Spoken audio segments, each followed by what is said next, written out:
La Policía Nacional de Colombia identificó que el arma utilizada en el atentado contra el senador Uribe provenía de Estados Unidos. También investiga si el arma ha sido utilizada en otros hechos delictivos para identificar el grupo criminal. El arma de fuego fue comprada el 06/08/2020 en Arizona, Estados Unidos, es decir, fue comprada de forma legal. Luego estamos verificando el ingreso de esa arma de fuego a Colombia. ¿Cuál es la procedencia? Bueno, sabemos la procedencia, pero el destino, digamos, en Colombia, ¿cómo ingresa esa arma a Colombia? Digamos que forma parte de esa investigación que en el momento que sucedió lo que todos conocemos, lamentablemente, el atentado en contra del senador Uribe. El director de la Policía de Bogotá, Mayor General Carlos Fernando Triana, informó que abrió una investigación para determinar si hubo o no fallas en los protocolos de seguridad por parte del equipo del senador.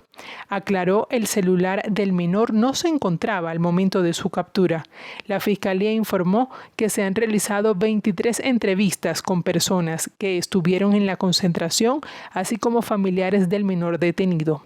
Medidas de igualmente han reforzado la seguridad del senador y su familia, así como la familia del menor, ante las imágenes publicadas en redes sociales y la polarización política del país. Hoy en la tarde se realizará la imputación de cargos contra el menor detenido por este hecho. Gustavo Petro informó que el menor detenido por ser el autor material del atentado contra el senador y precandidato presidencial Miguel Uribe se retiró voluntariamente tras 2 meses de ingreso al programa gubernamental Jóvenes en Paz, según explicó el mandatario. Agregó que el gobierno distrital ya había identificado la conflictividad del joven. El presidente colombiano explicó que según los profesionales a cargo, el joven demostró una personalidad completamente conflictiva, sin capacidad de establecer vínculos intersociales. Duró 2 meses, no asistió a ninguna clase y se retiró voluntariamente.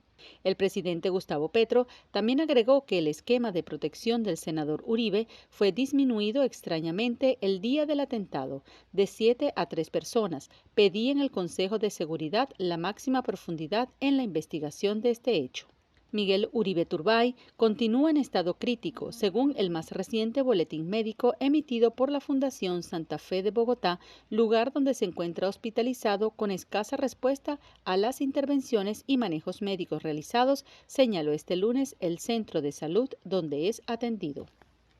El Ministerio Público de Venezuela informó la detención de 50 personas presuntamente involucradas en la venta ilegal de dólares a una tasa distinta a la del Banco Central de Venezuela, según publicó el fiscal general Tarek William Saad en Instagram. En la publicación, Tarek William Saad indicó que los detenidos serán presentados ante la justicia por su participación en la manipulación y venta ilegal de divisas, lo que constituye, de acuerdo con el Ministerio Público, diversos delitos de carácter económico. Según la publicación del Ministerio Público, estas personas, a través de distintos medios, incluyendo redes sociales, publican y realizan operaciones en divisas a una tasa de cambio distinta a la oficial, atentando contra el sistema financiero y económico del país.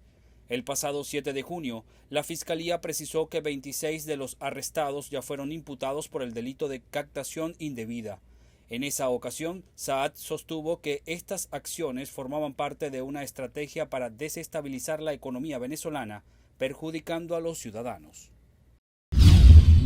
Rusia y Ucrania efectuaron este lunes el primer intercambio de prisioneros de guerra menores de 25 años. Este canje se llevó a cabo en línea con lo acordado en la segunda ronda de negociaciones de paz celebrada hace una semana en Estambul. El Ministerio de Defensa de Rusia no especificó el número de prisioneros canjeados ni la fecha de próximos intercambios, que se efectuarán en el formato todos por todos, pero no menos de 1000.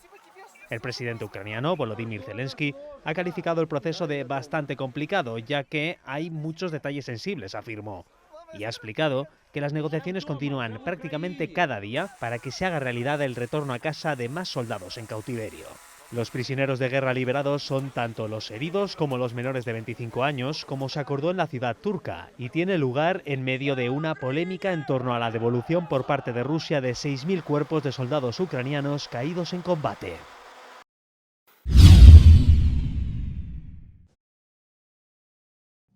En una sesión del Parlamento Europeo, Edmundo González Urrutia y María Corina Machado exigieron que se reconozca y sancione al régimen de Nicolás Maduro por crímenes cometidos contra la población civil.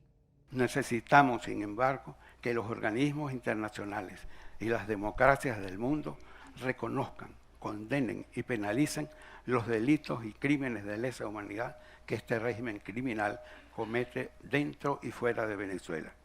En su intervención, González Urrutia describió la situación actual en Venezuela como terror generalizado, consecuencia, aseguró, de una política sistemática de represión.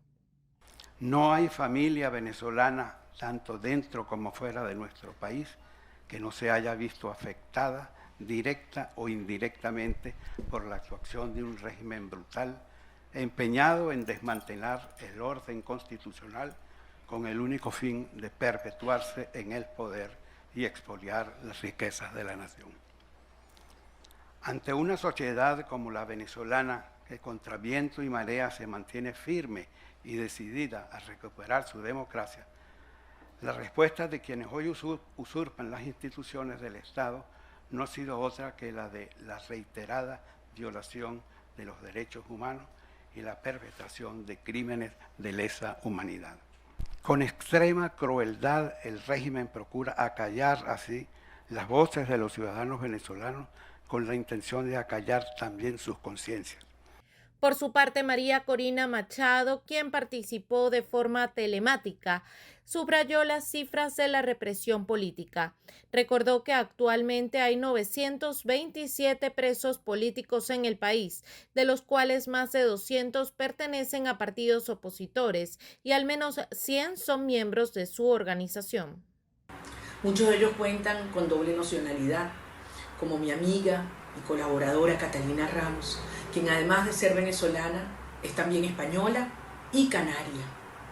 Otros, como Rafael Tudares, yerno de nuestro presidente electo Edmundo González, nunca en su vida se dedicó a la política, pero ha sido víctima de una desaparición forzada simplemente por el hecho de ser yerno del presidente.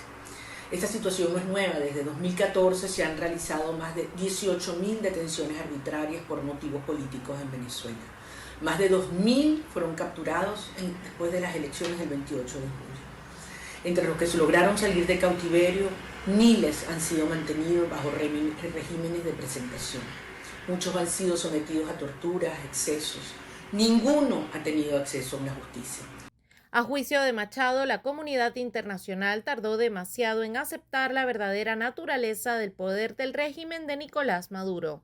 Una autocracia mafiosa que comete crímenes de lesa humanidad y aplica terrorismo de Estado, tal como ha declarado la Comisión Interamericana de Derechos Humanos.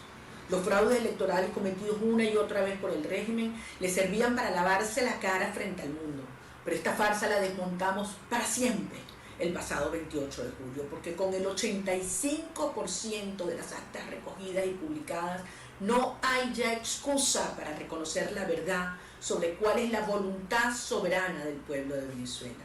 La líder opositora venezolana destacó la importancia de preservar la memoria de lo que está sucediendo en el país. En este sentido, insistió en que los venezolanos siguen firmes en lograr un cambio para recuperar nuevamente la libertad. La Comisión Europea incluyó 10 nuevos países en su lista actualizada de jurisdicciones de alto riesgo, las cuales, según el bloque, presentan deficiencias estratégicas en sus regímenes de lucha contra el blanqueo de capitales y la financiación del terrorismo. La Comisión Europea informó por medio de un comunicado que añadió además a su lista a las jurisdicciones de Argelia, Angola, Costa de Marfil, Kenia, Laos, Líbano, Mónaco, Namibia y Nepal. Asimismo, otras jurisdicciones fueron eliminadas de la lista, entre ellas Barbados, Gibraltar, Jamaica, Panamá, Filipinas, Senegal, Uganda y los Emiratos Árabes Unidos. Un saldo de 2 personas muertas y 36 heridas es el resultado de 3 explosiones de bombas dirigidas contra puestos policiales en la ciudad colombiana de Cali. El secretario de Seguridad de la ciudad, Jairo García, informó que había un reporte preliminar de una persona fallecida y 9 con lesiones. Sin embargo, un balance posterior de la Secretaría de Salud señaló que se han confirmado 36 personas atendidas por los equipos de emergencias médicas, entre ellas 3 menores de edad y 2 personas fallecidas debido a la gravedad de sus heridas. Una de las bombas, que al parecer estaba colocada en una motocicleta, fue activada en el barrio de Meléndez, otra en el Manuela Beltrán y una tercera en el sector de Los Mangos. Las autoridades informaron además de otra explosión en Jamundí, municipio cercano a Cali. Los ataques se producen un día antes de que el presidente colombiano Gustavo Petro visite Cali para participar en una movilización popular convocada por sindicatos en apoyo a la consulta popular que el mandatario quiere convocar por decreto para aprobar su reforma laboral ante los reveses sufridos en el Senado. Además de los ataques en Cali, en el vecino departamento del Cauca fueron detonados 2 carros bomba en los municipios de El Bordo y Corinto que no dejaron víctimas pero sí daños materiales, y en la localidad de Caloto un policía fue asesinado por un francotirador. Posiblemente algunos crean que pueden derrotarnos o humillarnos a partir de esto. Miren, hay momentos en la historia que cuando determinados personajes caminan libres por la calle, estar adentro por ahí, cuando estás en la política, es un certificado de dignidad personal y política. Así que, miren, mientras caminen por la calle, libres de polvo y paja, los que hicieron megacanjes, endeudaron 2 veces al país con el Fondo Monetario y lo siguen endeudando sin saber dónde están los miles de millones de dólares. Los de las autopistas, de los parques eólicos, los del correo sin dar respuesta, siguen en libertad. Créanme que estar presa es un certificado de dignidad, créanlo, porque lo siento de esa manera. Lo siento de esa manera. Yo soy una fusilada que vive, en definitiva. Soy una fusilada que vive. Soy una fusilada que vive. Realmente. Y no me va a alcanzar la vida para agradecerle a Dios esto, ¿no? Austria vive una jornada de luto y conmoción tras el peor tiroteo escolar de su historia. Un joven de 21 años, exalumno de un instituto de Graz, asesinó a 10 personas y se suicidó este martes en su antiguo centro educativo. Las autoridades confirman que 7 de las víctimas eran mujeres y 3 hombres. Más de una decena de heridos sigue hospitalizada, uno en estado crítico. El ataque comenzó alrededor de las 10 de la mañana. La policía, con más de 300 agentes y unidades especiales, aseguró el edificio en solo 17 minutos, pero no pudo evitar la masacre. El agresor, que actuó en solitario, usó una pistola Glock y una escopeta, ambas legales. Medios locales apuntan a que sufrió acoso escolar años atrás y habría dejado una carta de despedida. Sin embargo, el ministro del Interior evitó especular sobre los motivos. El canciller austriaco, por su parte, declaró 3 días de luto nacional y 1 minuto de silencio este miércoles. Las autoridades piden no compartir imágenes del ataque en redes sociales y han habilitado canales para que los familiares reciban información.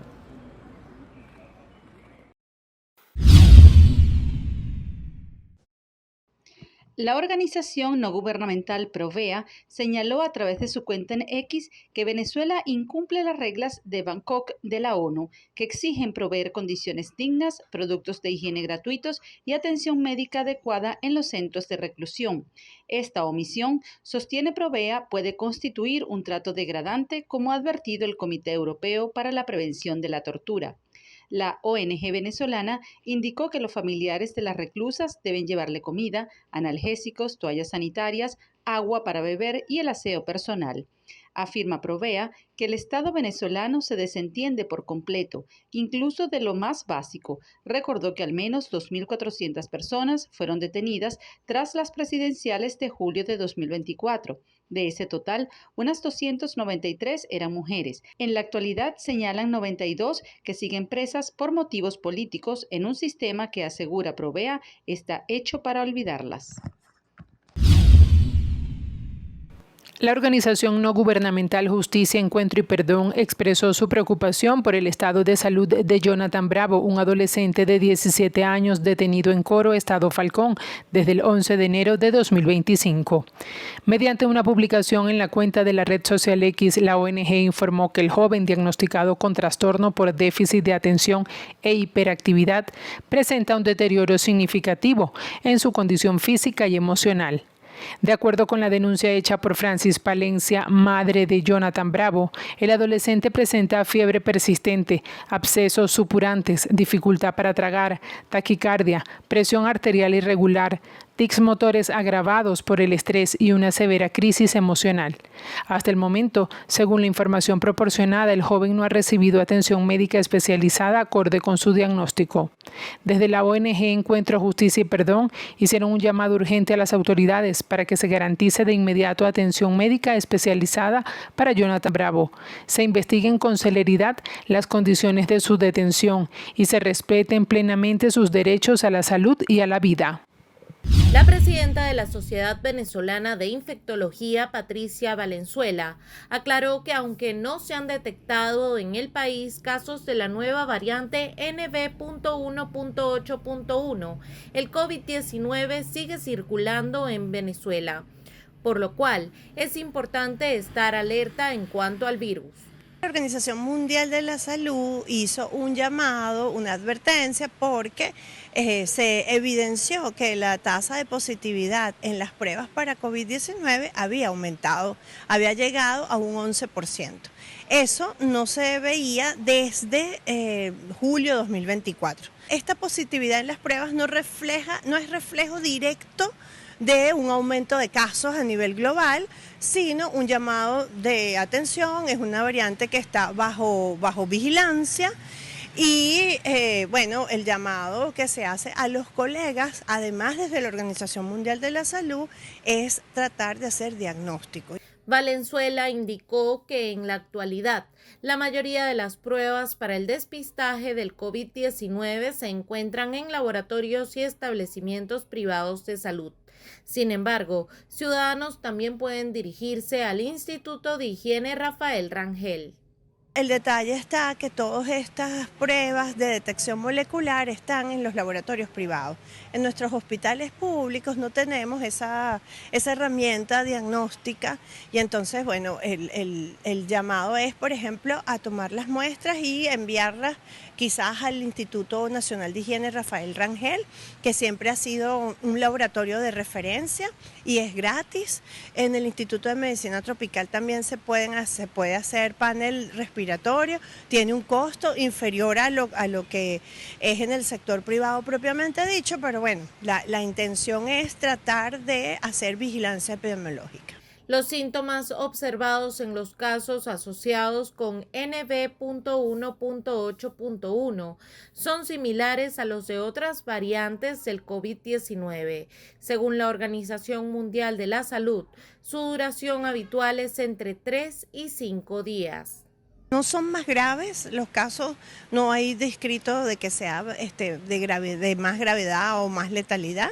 Los síntomas siguen siendo iguales, puede haber fiebre o fiebre no muy alta, malestar general, mucho malestar general que genera debilidad, congestión nasal, dolor de garganta, puede haber enrojecimiento de los ojos o conjuntivitis, las alteraciones del gusto y del olfato. Recordemos que a veces están completamente, que la persona lo pierde completamente estos dos sentidos, o a veces son alteraciones, entonces es que huelo mal o huelo diferente o huelo menos y lo mismo pasa con el gusto, ¿no? También están descritas evacuaciones líquidas similares a las evacuaciones diarreicas que se autolimitan porque el coronavirus hace en líneas generales un tránsito por el tracto gastrointestinal. Mantener el distanciamiento físico, usar mascarillas en lugares concurridos, lavarse las manos frecuentemente con agua y jabón o desinfectante a base de alcohol continúan siendo las medidas más efectivas para contrarrestar los contagios de COVID-19. La Comisión de Investigación y Acusación de la Cámara de Representantes de Colombia abrió una indagación preliminar al presidente Gustavo Petro para determinar la veracidad de las afirmaciones del ex canciller Álvaro Leiva, quien lo señaló de tener un presunto problema de adicción a las drogas. El auto, fechado el 10 de junio pero difundido este miércoles, responde a una denuncia presentada por el exministro de Justicia Wilson Ruiz, basada en varias cartas que Leiva envió a Petro acusándolo de tener un problema de drogadicción que, según él, estaría afectando su desempeño como jefe de Estado. Los miembros de la comisión señalaron en el auto que son competentes para conocer las denuncias formuladas contra el presidente de la República por hechos que pueden configurar faltas disciplinarias, indignidad o mala conducta en el ejercicio de sus funciones. Luego de más de 5 años después del Brexit, este miércoles el Reino Unido, España y la Unión Europea llegaron a un acuerdo sobre Gibraltar, territorio con soberanía británica desde 1713, y que España lo reclama.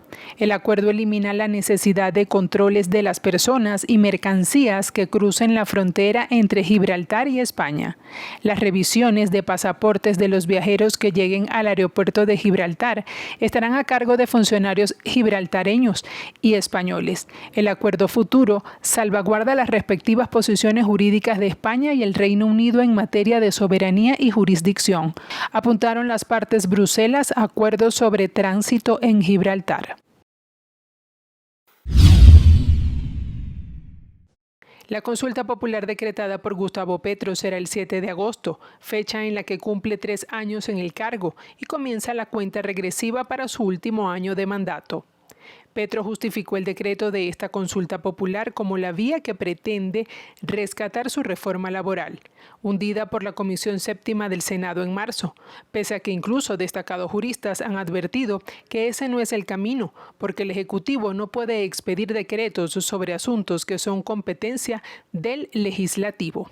La Constitución de Colombia dice que Colombia es una democracia representativa y una democracia participativa y que el pueblo es soberano, que no hay poder en Colombia que no derive de la legitimidad del pueblo y que siendo el pueblo constituyente primario se puede y debe expresarse y este es el momento de poder expresarse.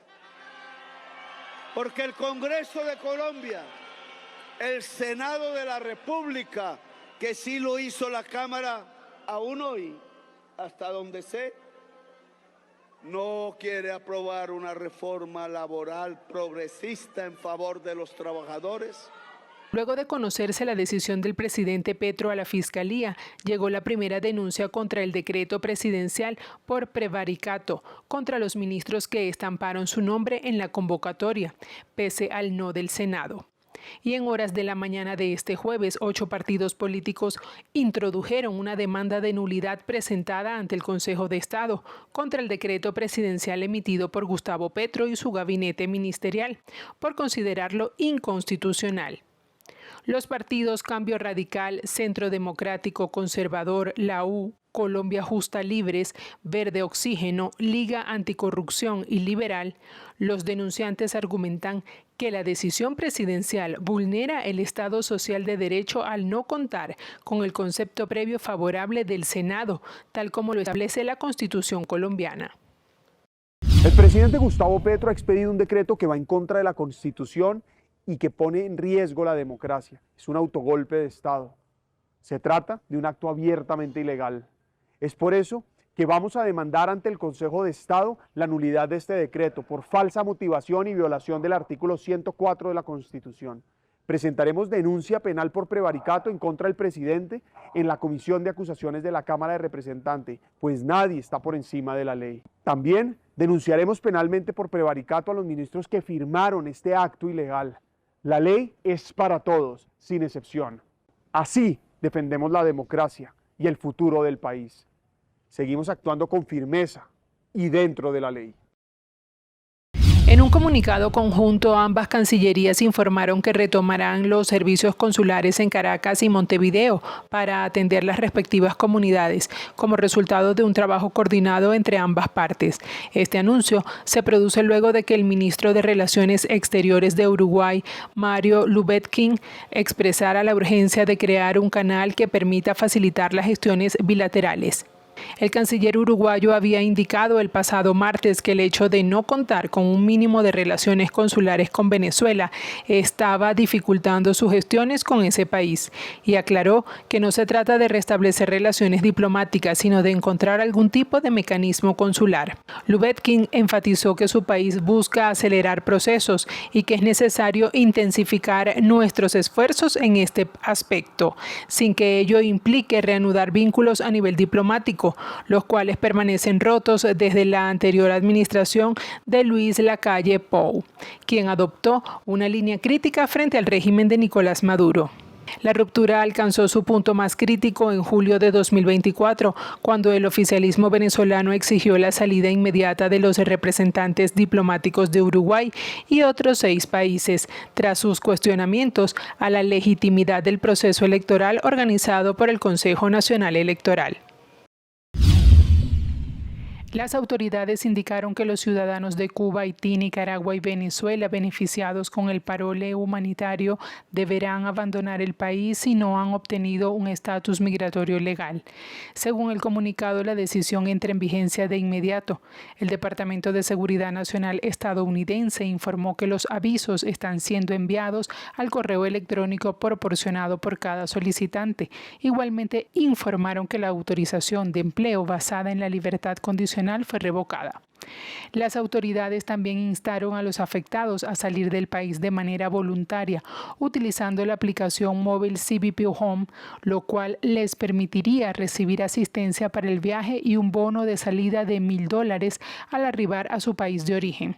El gobierno estadounidense aseguró que más de 500,000 personas ingresaron bajo este programa sin una revisión exhaustiva, lo cual, según el texto, afectó al mercado laboral y permitió, aseguran las autoridades, que más de 500,000 de extranjeros sin una verificación exhaustiva de antecedentes ingresarán a Estados Unidos y perjudicaron a los trabajadores estadounidenses, señaló el documento oficial. La administración del presidente Trump había cancelado el programa, decisión que fue respaldada por la Corte Suprema el pasado 30 de mayo. Con esta resolución, el DHS comienza ahora a aplicar el fallo. El comunicado también responsabilizó a la antigua administración por las consecuencias del programa. Según el DHS, el gobierno de Biden obligó a funcionarios de carrera a promover los programas incluso cuando se identificó fraude y luego trasladó la responsabilidad a los legisladores republicanos por el caos resultante y la delincuencia subsiguiente. Por medio de un comunicado, la plataforma unitaria advirtió que el voto como expresión genuina de la soberanía popular no puede seguir siendo vulnerado y señaló que persisten las irregularidades como la convocatoria extemporánea, las inhabilitaciones arbitrarias, el secuestro de tarjetas partidistas y la falta de transparencia en los resultados. Desde la coalición opositora, reiteraron el compromiso con una salida democrática, constitucional y pacífica a la crisis venezolana. La plataforma aseveró que dicha ruta solo será posible si se establecen condiciones políticas y electorales reales en un entorno de libertades y garantías efectivas. Asimismo, insistieron en la necesidad de un acuerdo nacional que restituya el orden constitucional, el respeto a los derechos humanos y la institucionalidad electoral, así como el acompañamiento de la comunidad internacional en una negociación que cuente con garantías para todas las partes. Según informó Tarek William Saab, la mayoría de los arrestos han ocurrido en los estados Aragua, Barinas, Lara, Zulia, La Guaira, Yaracuy y en Caracas. A los sujetos aprehendidos se les vincula con delitos de terrorismo, legitimación de capitales, asociación para delinquir, oferta engañosa y captación indebida. Tarek William Saab indicó que se han logrado sacar de circulación 12 páginas ilegales que asegura manipulan el tipo de cambio utilizando como indicadores financieros casas de bolsa ilegales y ficticias. Agregó que en los próximos días la cifra de detenidos podría aumentar. pedir perdón porque hasta esta misma mañana yo estaba convencido de la integridad de Santos Cerdán. Es cierto que durante semanas y meses, y ustedes además se han hecho eco en los medios de comunicación sobre ello, circulaban rumores sobre supuestas investigaciones en curso, pero lo cierto es que no existía ningún indicio en la participación de Santos Cerdán en el llamado caso Koldo. Y sin embargo, esta mañana, ayer por la noche, ya empezamos a conocer, pero esta mañana hemos podido conocer la integridad del informe, al menos en mi caso. Esta mañana, como decía, han aparecido esos indicios. Y son evidentemente indicios graves, muy graves. Y por eso, a lo largo de esta tarde, he pedido a Santos Cerdán su dimisión como secretario de organización con efecto inmediato, su renuncia al acta como diputado del Grupo Parlamentario Socialista, y por eso, de nuevo, quiero pedir disculpas a la ciudadanía. Porque el Partido Socialista, y yo como secretario general del Partido Socialista, no debimos confiar en él. El caso Koldo vincula a Koldo García Izaguirre, asesor político español, chofer y asistente personal de José Luis Ábalos Meco, ministro de Fomento, en el primer gobierno de Pedro Sánchez, junto con otras 6 personas, en una investigación denominada Operación del Orme, por formar parte de una presunta organización criminal formada para lucrarse con 9 contratos públicos de compra de mascarillas, valorados en 54 millones de euros. Con una vigilia en la noche previa a la canonización, una gran misa el 25 de octubre en Caracas y diversas actividades, la Iglesia Católica Venezolana se prepara para celebrar la proclamación de sus 2 primeros santos, el doctor José Gregorio Hernández y la Madre Carmen Rendiles. El domingo 19 es la gran fiesta. Será a las 10 de la mañana, hora de Roma, que son las 4 de la mañana de Venezuela, de manera que ese día, a despertarse tempranito, a madrugar, para que todos por las televisiones, las redes sociales, podamos seguir este gran evento. Organizaremos distintas veladas, vigilias en algunas iglesias para pasar la noche en oración y en pantallas gigantes poder ver, participar de esa celebración. Y vamos a celebrar en grande en Caracas con una misa el sábado 25 de octubre, el día antes de la fiesta litúrgica de José Gregorio Hernández. Será una misa multitudinaria para dar gracias a Dios por la presencia de los obispos de Venezuela, de obispos de otros países, pero sobre todo de muchos fieles. La Arquidiócesis de Caracas destacó que la exaltación de ambos santos debe llamar a la unidad del país y especialmente a mejorar el sistema educativo y de salud en Venezuela. El encuentro indica eso. Hay diferencias, pero José Gregorio y la Madre Carmen atraviesan las barreras económicas, sociales, políticas y religiosas. Ya es hora que todos, como decía el Papa Francisco, todos en Venezuela pongamos el bien del pueblo, el bien común por encima de intereses particulares. Hay muchos problemas, pero el bien del pueblo es lo que tiene que estar por encima. Es un momento para darle gracias a Dios, encontrarnos y soñar ese país por el que ellos se comprometieron. Con especial énfasis, diría yo, en la educación y en la salud. La Madre Carmen fundó varios colegios, José Gregorio fue profesor universitario, José Gregorio fue un médico. Creo que un signo bonito de compromiso es no solo celebrar una fiesta, sino comprometernos en un pacto educativo global y en un pacto por la salud para mejorar nuestras escuelas, nuestros ambulatorios, hospitales y centros de salud. Asimismo, en rueda de prensa indicaron que a partir de este viernes estarán funcionando las páginas web madrecarmendevenezuela.com y josegregoriohernandezdevenezuela.com para que la feligresía pueda estar atenta a todos los anuncios y actividades camino a la santidad de ambos venezolanos. Desde Isnotú, lugar de nacimiento del beato José Gregorio Hernández, Monseñor José Trinidad Fernández, obispo de Trujillo, expresó un profundo júbilo tras recibir la noticia oficial de su canonización, junto con la madre Carmen Rendiles, el próximo 19 de octubre.